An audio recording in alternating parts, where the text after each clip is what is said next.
sometimes one of the most meaningful things we can do, either as a speaker, trainer, coach, or author, is to identify a big problem that you personally had. Find the solution and share it. That's what I've done here. The problem was that for many years, I just didn't seem to be making any money. And I struggled on and battled on through my law practice, and I was called in to see my bank manager. He said to me, Roger, I've got to talk to you about your overdraft. Now, that made my blood go cold. This was about 15 years ago. And he said to me, your overdraft is just completely out of control. I said, well, how much is it? I didn't know. That's how much. I noticed I took with bookkeeping. He said it's 168,000. That was my personal overdraft 15 years ago, when 168,000 was quite a lot of money. How'd you like to owe 168,000 rand now on your personal overdraft? And he said, we can't keep letting it go up. You've got to pay it back. And I'm not often stuck for something to say, but I just thought, shoot, I didn't own anything worth 168,000 rand. There was no way on this earth I could pay back 168,000 rand. And he said, start by telling me how this happened. I said, well, people don't pay me. He said, what do you do for a living? I said, you know what I do for a living? I help people with their problems. He said, there's your problem. You think you're on this earth to help people. You're a businessman. You're a highly qualified professional. What are you doing paying them to solve their problems? And secondly, lending my money to people who haven't filled in a credit application form with my bank. I thought that was such a damn good point he made. But I wish he'd been making it to somebody else. Because he actually was serious. I had to pay back 168,000 rand. So, up came the question. I had to sit down very carefully and think, this is power. What am I doing at this age? Worth nothing in terms of my personal worth. Financially, nothing. And I owe the bank 168,000 rand. What am I going to do? I had to ask the question, first of all, how do some people seem to be able to recover their money with no problem at all, no difficulty at all, from every one of their customers, every time, on time, and still keep their business running, and still keep their customers?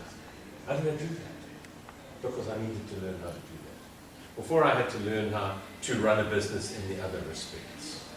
For anybody who's wondering, I've changed tremendously. I have a fairly decent net worth in that time, but it took me a long time to answer that question. And what I did to answer the question, and what I'm going to share with anybody who reads the book, is every time I bumped into somebody, I would say, tell me about your business. How does it operate? How do you get your money out of people? And generally speaking, people would say, oh, debtors. I don't know. People just don't pay us. And I would make notes. Every time I came across somebody who had something that they could add, Richard, you'll have to, man at my age, I'm not watching what. You'd better. Are you awake? And I would make notes. And I wanted to know what that one principle was, because it occurred to me when I looked at a range of people. You've got 2 minutes, Roger. Okay, per chapter. For a range of people, the number of people in this room, there's probably only 1 or 2 who are actually really good with money. There may not even be 1 or 2 people here who are really good with money. There may be more. But it's not likely. It's a small number who actually are really good at this. I would ask around, and I began to get a sense of what it was that made people good at this. But I couldn't put a number or a name to it. I couldn't do it. And then one day I was at a coffee connection type of meeting, a networking thing in Pinetown. And I went up to a chap and introduced myself, shook his hand and said, what do you do? He said, no, I run a little lawnmower company, eh? I thought, Mickey Mouse. I thought, I could picture the little lawnmower corner game. And then he spoke a little bit more. And he said, yeah, my dad started this company, and that was 45 years ago, and suddenly it's Mumzana. Because to run any business for more than 5 years, let alone for 45 years, and make a success of it, you've got to be going somewhere. So I got chatting to him, and I said, how about the debtors? He said, what? I said, do your customers pay you? And he looked at me as though I was completely mad, and he said, oh yes. He said, I'm serious about money. I have it. It's one of the slides I put up when I give one of these talks. And I give talks of various durations in type of 0 debtors, how to get paid on time every time without losing the customers. One of the things I put up is the SAM principle. And yesterday I gave this talk at the SPA Academy. Do you know that the SPA head office is in Pinetown, head office for Southern Africa? I've given this same talk, this 1 hour talk, 10 times at that academy, let alone around the country for SPA and for building. And one of the slides I put up is the SAM principle. And at the end of the talk I say, I want you guys to go away remembering 3 images. One is SAM, serious about money. Everything you have to do with your customer, you must be serious about money. Money must be central. It doesn't mean money is the most important thing in the world, but one of the other images that I put up is a picture of a potjie. Potjie is a 3-legged pot, right? You need a product, you need customers, and you need cash flow. And a potjie cannot exist if any one of those legs is either missing or simply not long enough. Your dinner winds up in the fire. They carry that image with them. I've had people come up to me years later and say, we remember the prophet talk. So that's the one image. Excuse me. The other one I slipped my mind for the moment, so I won't bother you with it. Read the book. And I gave the talk yesterday. I can't believe it. Richard, when you reach my age, you'll understand this. Chris has already passed it. I give them various things that they must remember. That's one of them, is the prophet potjie. It's the most important thing. The other thing that I say to them, people that was the builder people at SPA, is that one of the most useful things they have to collect money is the counter image shop. Because you need to remember that much as it's nice to have a good relationship with your customer, it's also a formal one. I've said to them, when you're doing business with people, the counter is the distance between you. That's got to be. It's got to be there. It emphasizes the professionalism. It emphasizes the fact that this is a professional relationship. Now, if you were trying to make a totally different kind of relationship, the people who deal with relationships, like psychologists and so on, would say, oh no, you don't need barriers. Yes, you do. In this type of relationship, you need a barrier. You need something that you reach across. So I said to them, for example, I've known people, including owners of build-it stores, who've gone bust doing business with their buddies. The one guy went bust. He lost about 10 or 11 million rand doing business with 3 guys he was at school with. Who said, my China, I'm going to give you all my business, man. I'm building a new house for $5 million and I'm going to buy every brick from you. And they never paid a penny for those bricks. And I remind them, one of the many points I make is don't dance with your customer. The customers on the other side of the table, keep them there. Have a pint with the guy at the club. Then you don't talk business. You talk business when you've got your desk and or your counter between you. There's plenty more in there. I can't go through it. It's full of stories. Full of stories. I'm going to tell you one. I deal with the myths of money recovery. One of those myths is having debtors is a normal part of doing business. If you talk to almost any business person, you say, how are your debtors? No, they're quite good, eh? No, it's okay, man. We're about 75 days. It's not good. It's not possible. My title is Zero Debtors. Now, unfortunately, the accountants have done us a great disservice. They've used the word debtor to describe anybody who owes us money. It's completely misleading. My definition of a debtor is a customer who's in default. 1 minute in default, he ceases to be a customer and he's your debtor, and your approach must change. You can't keep saying, hi, nice to see you. Would you mind dropping something off towards your account? That's the way I used to deal with people. They'd always say, yeah, you're on top of my list, you're always happy. And you never see a rand. You don't. It's got to be serious. You've got to have it sorted in such a way that they wouldn't think of not paying you. And I worked out how to do that, and I have to say in the last couple of years I dropped them all. My creditors, my debtors are back up to 400,000 or 500,000 rand. I'll get it. I'll get most of it. I won't get all of it. If you allow that to happen, you're asking for big, big trouble. A couple of years ago, I wasn't owed a rand. I got paid on the button.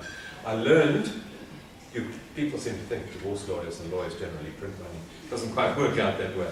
But I learned that when a new client came to see me, I'd look at it, I'd take a quick estimate. I know I've divorced about 1,000 people. I know approximately how long it's going to take and what it's likely to cost in a particular case. You can judge very quickly. And what I learned how to do is to say, I'm guessing your case is going to take about 4 to 6 months to settle. I want 30,000 Rand by 3 o'clock this afternoon, please, and I want you to find another 50 and have it on hand. Do you know that when you ask that directly, that's what you get? If instead you do like so many lawyers and say, I need a 3,000 Rand deposit, that's what you get too. You get the 3,000 Rand deposit. And that applies equally to my practice and to your practice, Ernest as an engineer, and Harold's also an engineer, and to every other business in the room. If you don't ask for it, if you don't anticipate, if you don't expect it, you won't get it. You'll be exactly right. If you think you're going to have a hard time getting paid, you'll be exactly right. Just that one story. Having debt is a normal part of doing business. I was in Cape Town running one of my courses. I've run courses all over the country, zero debtors and get your money and so on. I just got so tired of it. I stopped. I decided I don't want to do this anymore. But I was very pleased to deliver it again yesterday. And they bought 50 books, which made it just that much better. But the one story I had, I walked into a shopping centre in East London. And as I walked in, there's a pharmacy there. I don't know if any of you are from East London. The name of the pharmacy is the Ivor Jones, I-V-O-R, Jones Pharmacy. I thought, I need to stop in and talk to this man. I walked in because the following week I was going to talk to 90 pharmacists about zero debtors. I was going to present it to them. So I wanted to familiarise myself with the business. I'd spoken to a couple of pharmacists in Durban, but I thought I'd take the opportunity to go and talk to him. I went up and there's an old man, albeit like Richard, much younger of course. I mean much older, sorry, than Richard. And he's counting pills in one of those clever little jigs that they use to count the pills across and then pour them into the bottle. That's brilliant. I'm sure an engineer will agree with that. That's really a neat little jig for filling bottles. And he's doing this. I said, "Good morning, sir." And he said, "Just a moment, son." Oh, I love that man. When was my last call, son? And he said, "I'll be with you in a moment." And he finished counting his pills and stuck his label on it, the top on the bottle. And he said, "How can I help you?" I explained, told him what I was doing and why I'd like to speak with him. And he said, "Yes, certainly, I'll talk to you." So I said, "Do you have a problem collecting money?" Knowing full well that pharmacists had an absolute nightmare collecting money. He said, "No, not at all." I said, "Excuse me?" He said, "We aren't owed £1 by anybody." I said, "But how's that possible? Pharmacists have a huge cash flow problem. They've got medical aid, and they've got people with little accounts, big accounts, and regular accounts, and not so regular accounts, and they always had a huge cash flow problem." And he said, "No," I said, "Excuse me." He said, "Funny you should ask. I'm actually not the owner of this business." I said, "But are you not? I just thought you must be Ivor Jones." He said, "I am. But I retired 3 years ago and I gave the business to my son." And he said, the first thing he did, he said, "Dad, next month when I take over, I'm cancelling all the accounts." I said, "That must have nearly killed you." He said, "I couldn't sleep."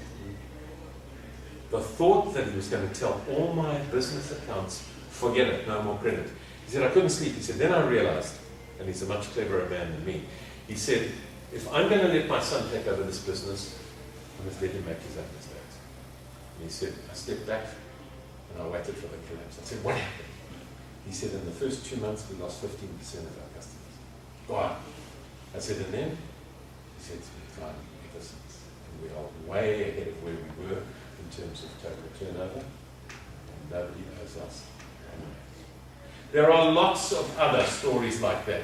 There's probably a dozen, maybe more stories in that book like that, that are as powerful as that I've learned after all those years of gleaning them. And I recommend to every one of you, find a problem that you can solve for yourself and that you can share with other people. It's fulfilling, although, as I say, I've got really bored of doing the same talk over and over. But it's very powerful stuff. And on the back of the book, I've got 2 comments from attorneys who attended this. I remember being very nervous when attorneys first of all started attending, because I thought, oh wow, these could be, 2 of them run collections departments. And they basically said, wow, this is incredible. Because it is, and it's not because it's me, because I wrote it. This is stuff I got from other people. This is the truth. This is how you run a business and get paid on time, every time, and keep it.